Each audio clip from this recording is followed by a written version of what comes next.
I absolutely hate to be the bearer of bad news, but King David did not dance until his clothes came off. Let's look at scripture. 2 Samuel 6:14 says, "And David was dancing before the Lord with all his might, and David was wearing a linen ephod."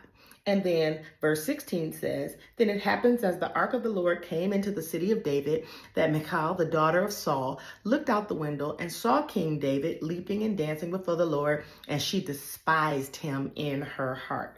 And then if you go down to verse 20, it says, "But when David returned to bless his household, Michal, the daughter of Saul, came out to meet David and said, 'How the king of Israel distinguished himself today. He uncovered himself today in the eyes of his servants.'"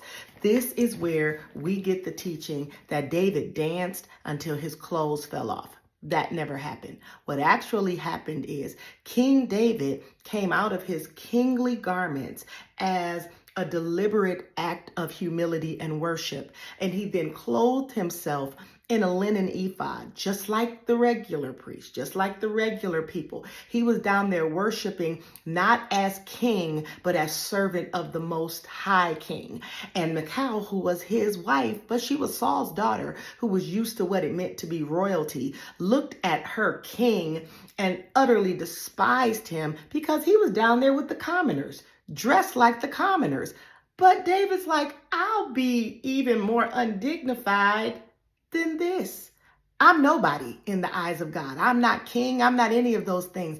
I'm just a servant. I'm just a worshiper. So again, David did not shout, dance, leap, twirl, all the things until his clothes fell off and he was naked.